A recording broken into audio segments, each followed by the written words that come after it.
It was a humid afternoon in Lagos, the kind that made the air heavy, much like the uncertainty that weighed on Adora's heart. She stood in her small but cozy kitchen, stirring a pot of jollof rice that sizzled like a tiny firecracker. But the smell of pepper and thyme could not mask the bitter taste of betrayal that lingered in her heart. Adora glanced at the clock on the wall.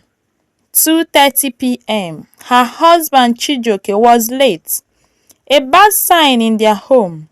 With each minute that passed, her heart raced faster.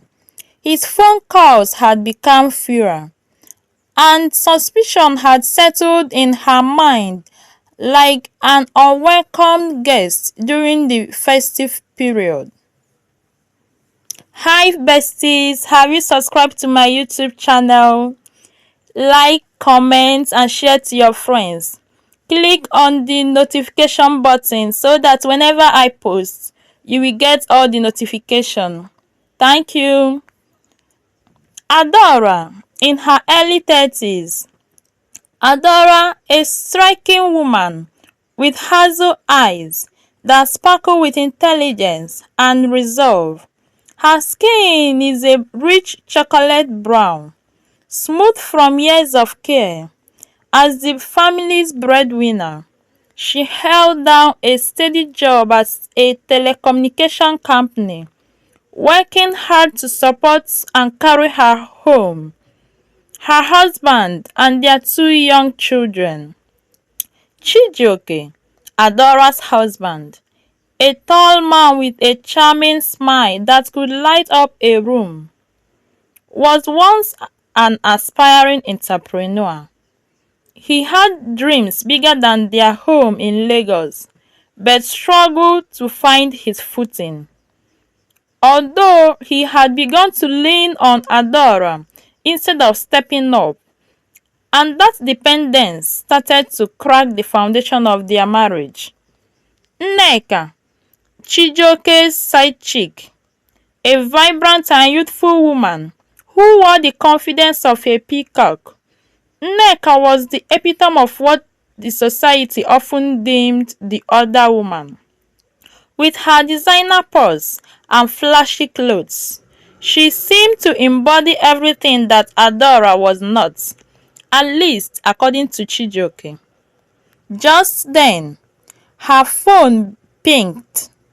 It was a message from Chijioke. "Babe, I'm running late."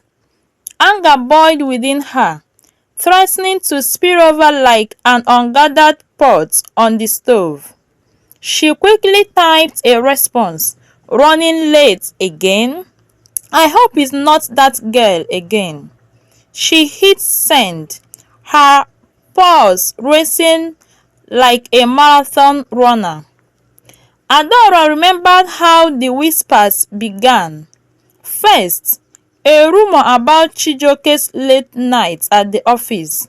But soon, those whispers transformed into laughter at the market, the sharp edges of gossip cutting through her heart. Not long before, she had found strange texts on Chijioke's phone, sweet nothings that sounded like lullabies in a woman's voice. The first time she confronted him, he laughed it off.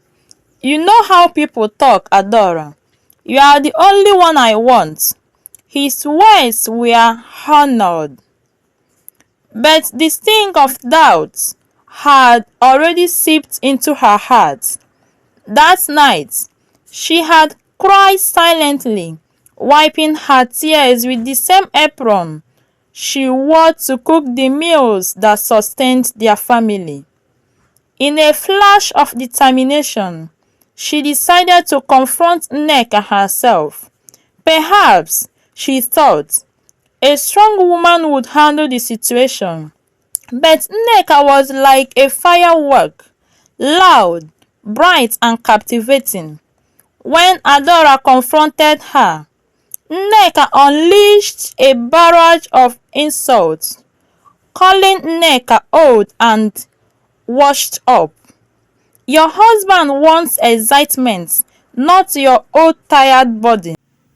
The words stung like a mosquito bite, the memory still fresh in Adora's mind. A week passed since their encounter, and Chijioke's late nights turned into outright disappearances. Adora, now suspicious, decided to follow him.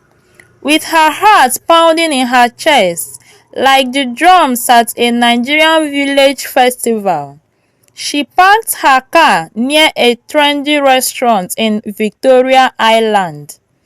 There she saw them, Chijioke and Nneka, sitting cozily at a table, laughing like two school children sharing a juicy piece of gossip.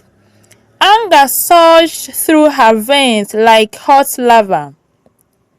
Is this what you want, Chijioke? Because if it is, just say it, Adora thought, clenching the steering with rage. Later that night, she waited for him at home, simmering in a stew of emotions, anger, sadness, and betrayal. As he walked in, his casual demeanor infuriated her. Did you enjoy your dinner with your girlfriend?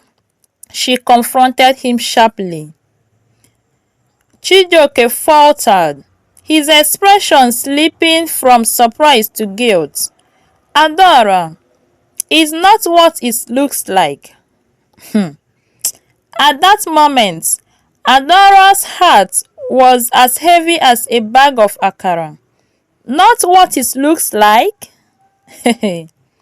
You have been lying to me, and now here you are treating our home like a hotel where you chase different women. Before he could respond, she dropped the ultimate bombshell. Do you even realize that I have been the one holding this family together? Without me, you would have nothing.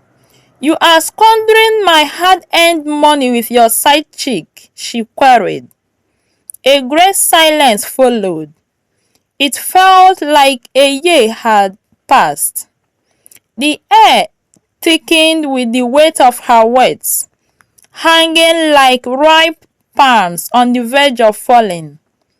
Oh, Chijioke shouted as if he was struck by lightning. You think you can dictate my life because you are working? I was building my business while you were still in school. They argued until both their voices became hoarse, revealing the cracks in their marriage. But Adora's words left a mark. She wasn't just his wife. She was the heartbeat of the family. No more tears, she said to her reflection in the mirror. I am a warrior, not a victim. You took my heart and crushed it, Adora cried, her heart racing. Through the chaos, she learned her value and made up her mind to divorce and leave the marriage for her sanity.